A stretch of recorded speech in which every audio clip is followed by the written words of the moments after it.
नमस्कार दोस्तों, आपका स्वागत है हमारे new YouTube channel hashtag Indian में। आज मैं एक बहुत इम्पोर्टेंट टॉपिक के ऊपर बात करने जा रहा हूँ।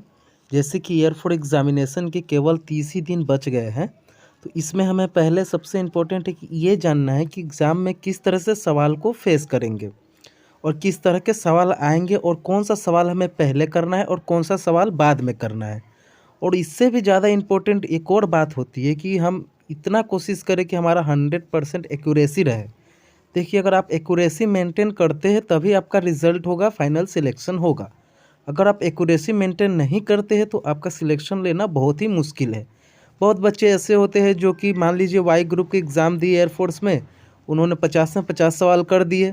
पर ऐसा तो ज़रूरी नहीं कि आप फुल अटैम्प्ट करें, ऐसा कुछ है नहीं। आपको 40 मार्क्स लाने हैं, 41 टू क्वेश्चन कीजिए, उसमें से एक गलत कीजिए, 40 प्लस मार्क्स आएगा।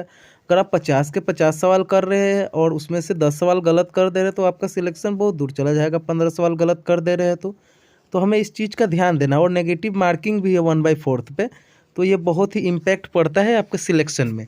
तो चलिए हम लोग यहाँ पे देखते हैं कि हम लोग को ग्रामर कैसे डील करना है एग्ज़ाम में।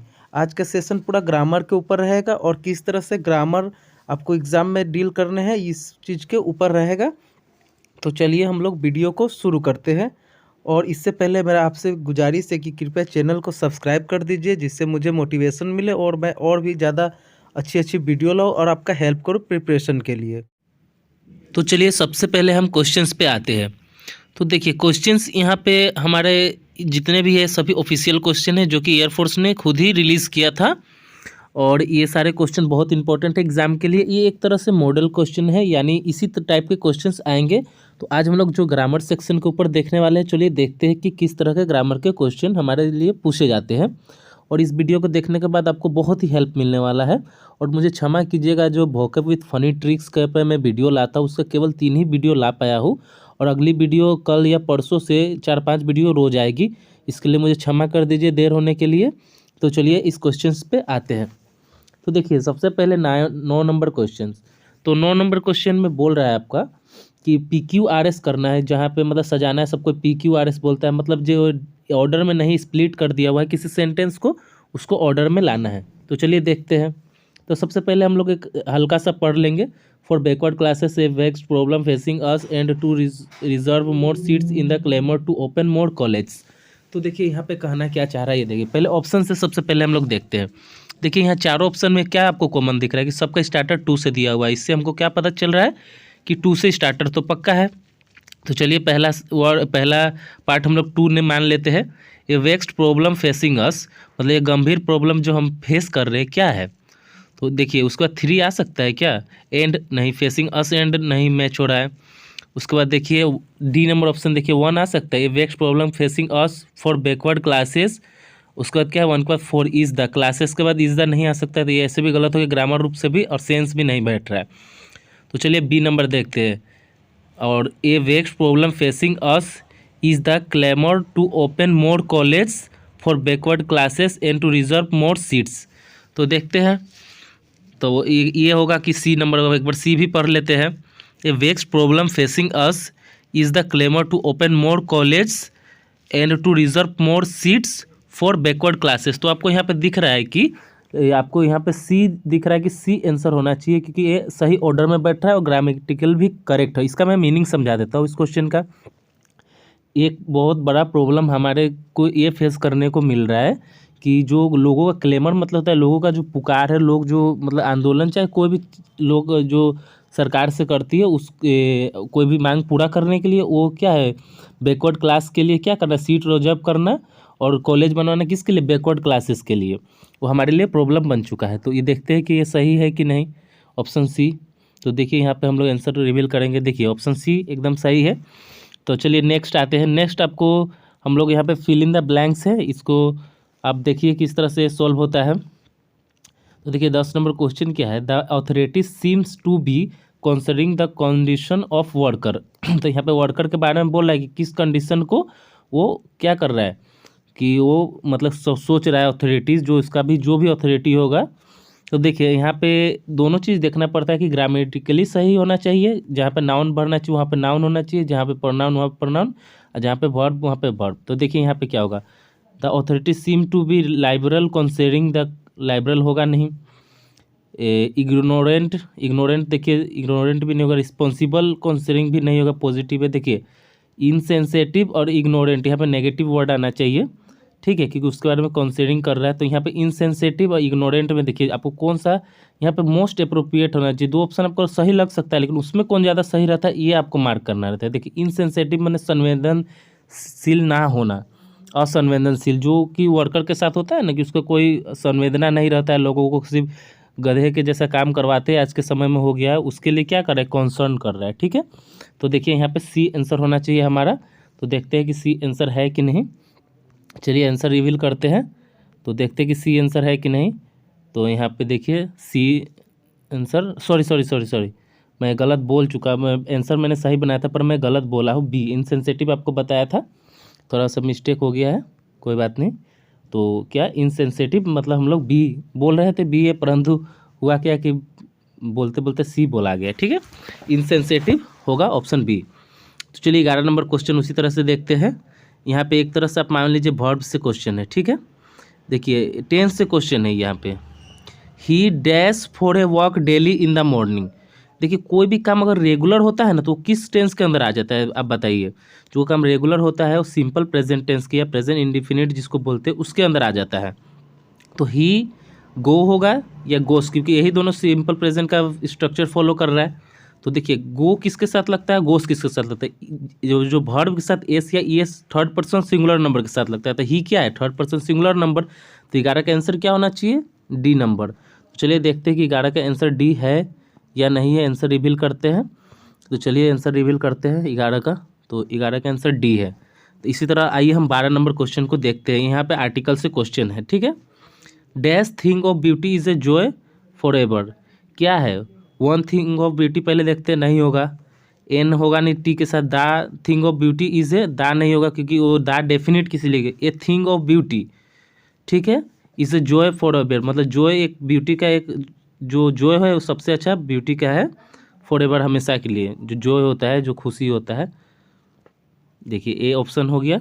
इसी तरह चलिए हम लोग नेक्स्ट पेज पे मूव करते हैं और देखते हैं कि नेक्स्ट सवाल कैसे सॉल्व होंगे। तो चलिए यहाँ पे आते हैं। यहाँ पे आपका क्या दिया हुआ है, the thunder was accomplished dash a heavy rain. देखिए एकम्प्लिश्ड अपने साथ क्या लेगा, यहाँ पे प्रीपोजिशन से सवाल था। हमारे समय में सवाल था कि बेनिफिशियल अपने साथ क्या लेगा, तो यहाँ पे एकम्पेंड क्या लेगा, ठीक है, एकम्पेंड क्या लेगा अपने साथ। तो देखिए द थंडर वाज एकम्पेंड, एकम्प्लिश्ड नहीं है, एकम्पेंड डैश ए हैवी रेन। देखिए मतलब थंडर किसके साथ आया, तो कि हैवी रेन के साथ है। तो यहाँ पे एकम्पेनिड बाई होता है, एकम्पेनिड बाई, क्योंकि उसके साथ आना या एक कंपनी आप जानते हैं ना, एक कंपनी करना, उसी का तो इसके साथ क्या लगेगा, बाई लगेगा। तो देखिए बाई ऑप्शन सही है कि नहीं।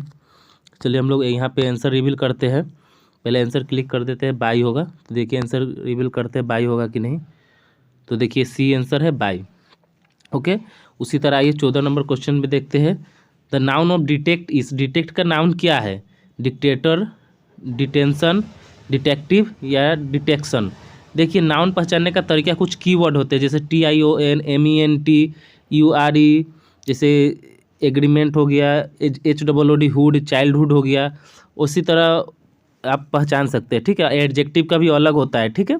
उस सबका मैं नेक्स्ट वीडियो में एक काम करता हूँ, आपके लिए वीडियो लाता हूँ जिसमें आप वर्ब को पहचानना सीखेंगे, एडजेक्टिव को पहचानना सीखेंगे और नाउन को पहचानना सीखेंगे और एडवर्ब को। इससे आपका 1 नंबर तो कंफर्म आ जाता है और एक नंबर लेके ही हमको लीड करना है, एकदम 1 नंबर फ्री का होता है। तो इसका क्या होगा, डिटेक्ट का डिटेक्शन, ठीक है। ये सब तो आसान होता है। एक पास्ट पार्टिसिपल भी होता है जो कि आपको उसमें बताऊंगा जब इसका पूरा एक वीडियो लाता हूँ। अगर आपको इसका वीडियो का ज़रूरी है तो प्लीज़ कमेंट कीजिएगा, मैं ज़रूर वीडियो लाऊंगा। आपका अगर कमेंट अच्छा खासा आता है तो मैं आपको ज़रूर इसका कीवर्ड बताऊंगा कि कैसे आप कीवर्ड से आप देख के पहचान जाएंगे कि वो नाउन है कि वर्ब है, कि सिर्फ लास्ट का जो जैसे TION है उसी तरह MENT होता है, URE होता है, ECE होता है, इसी तरह उसका कीवर्ड होता है, ठीक है।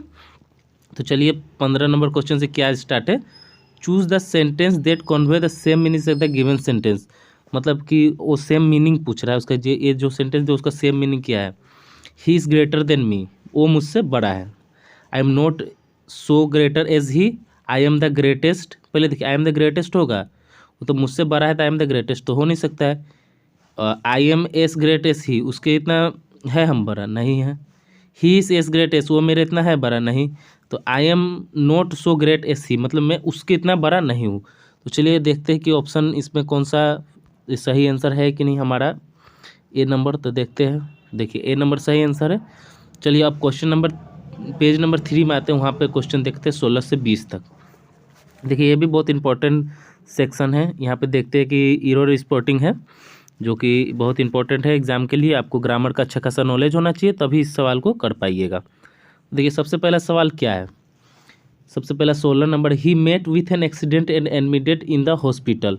तो he met with an accident और एंड के बाद यहाँ एडमिटेड नहीं हो चाहिए, एडमिट इन द हॉस्पिटल होना चाहिए, क्योंकि यहाँ तो पहले ही यूज कर चुका है पास्ट का, तो यहाँ एडमिट होना चाहिए। ठीक, इसका फॉलो करेगा एडमिट के साथ। तो देखिए ऑप्शन सी होगा कि नहीं।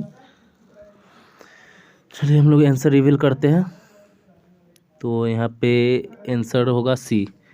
उसी तरह 17 नंबर पे आते हैं, ही stole a dog and sold the dog for 50 rupees. देखिए अब ये देखिए इसमें तो आपको कोई गलती नहीं दिख रहा है, तो क्या हम नो एरर मार देंगे? नहीं, इसमें एक गलती है। वो गलती आपका है जो आप बोल सकते हैं एक तरह से प्रीपोजिशन से। आप किसी भी चीज़ का अगर नाम का पहले उपयोग कर देते तो उसके बाद उसका प्रीपोजिशन ही लगाया जाता है, उसका फिर डबल उपयोग नहीं करते। ये सुपरफ्लुअस माना जाता है इंग्लिश ग्रामर में। तो जैसे कि आप देख लीजिए, he stole a dog and sold it होना चाहिए। यहाँ पे बी में क्या होना चाहिए? बी की जगह पे ईट होना चाहिए। यहाँ पे द डॉग की जगह क्या होना चाहिए? ईट होना चाहिए। तो दो डॉग की जगह ईट होना चाहिए, तो आपका यहाँ पे क्या हो जाएगा आंसर? तो बी इसका आंसर हो जाएगा। देखिए आंसर रिवील करते हैं, तो देखिए यहाँ पे आंसर बी हो जाएगा। Both Mili as well as Meena are beautiful. देखिए as well as, but not, and not, या कुछ ऐसे ऐसे वर्ड होते हैं जो अपना मतलब फॉलोअर लेते हैं, मतलब फॉलोअर प्रीसीडिंग लेते हैं। ठीक है, जैसे कि both Mili and as well as Meena, तो इसमें एक ही होगा, मिली से वो अपना नाउन वर्ब एग्रीमेंट करेगा। वर्ब का जो होगा वो मिली के अनुसार होगा। तो यहाँ पे क्या आर की जगह इस होना चाहिए। तो ये तो बहुत ही कॉमन है, इस तरह के सवाल आपको हमेशा एग्जाम में आएंगे। तो देखिए बी में नहीं सी में इसका एरर होना चाहिए। देखिए यहाँ पे क्या है, सबसे पहली बात यहाँ पे एक बोथ जब लगा दिया है। देखिए इस क्वेश्चन में बहुत ही अच्छा क्वेश्चन है, यहाँ पे आप देखते हैं दिखाते हैं आपको। यहाँ क्यू एस वेल एस नहीं होगा। बोथ जो होता है, बोथ अपने साथ हमेशा क्या लेता है? एंड लेता है। ये बोथ का खासियत है, बोथ एस वेल एस नहीं लेता है। बोथ हमेशा अपने साथ क्या लेता है? एंड लेता है। ये चीज़ हमेशा याद रखिएगा। तो यहाँ आंसर बी हो जाएगा। मैंने बोथ को नहीं ध्यान दिया था, सॉरी, पर ये चीज़ चलिए सीखने को हमें मिला। तो यहाँ पे सबसे बड़ी सीखने के बाद क्या मिला है कि बोथ अपने साथ क्या नहीं लेता है? बोथ अपने साथ एस वेल एस कुछ नहीं लेगा, बोथ अपने साथ एंड लेगा। तो यहाँ पे कहाँ गलती है? सेंटेंस बी में गलती, यानी यहाँ पे एंड होगा। चलिए अब देखते हैं हम लोग 19 नंबर क्वेश्चन में। The teacher said to me be regular and learn your lesson daily. तो एक तरह से ये आप क्या करें, एडवाइस दे रहा है। तो सबसे अच्छा ए और बी को पहले इग्नोर कीजिए, सी से चलिए। The teacher advise me be regular and learn my lesson daily. The teacher advise me to be regular and learn, यहाँ पे टू मी है, टू बी होना, यहाँ जो बी होगा तो यहाँ टू बी लगा के होना चाहिए। The teacher advise me to be regular and learn my class daily. तो इसका आपका आंसर 19 का डी हो जाएगा। 20 नंबर देखिए, पैसिव वॉइस है, active passive voice. It is time two by books. तो इट इज़ टाइम, ठीक है, उसका पैसिव क्या होगा? इट इज़ टाइम का तो सेम उतरता है। It is time all the book to be bought, all का तो कोई बात है नहीं। For the books are being तो वहाँ पे जो प्रेजेंट रहता तब लगता। For the book have been होगा नहीं, for the book to be bought होना चाहिए। ठीक है, for the book to be bought, मैंने बुक बाउट करें, टू के है तो टू के साथ बी लगा के बॉट कर देंगे बाई का। ठीक है, तो चलिए यहाँ पे देखते हैं 20 का आंसर बी है। हाँ बी दे दिया हुआ है, तो यहाँ पे मेरे आंसर से सी होना चाहिए। सी, यहाँ पे ऑप्शन गलत लिख दिया हुआ है। तो इसी तरह से आपका इस पूरा ग्रामर का सेक्शन है, आप इसी तरह से अटेम्प्ट करके ग्रामर में फुल मार्क्स ला सकते हैं। ओके, और छोटी छोटी बातों को ध्यान दिया कीजिए।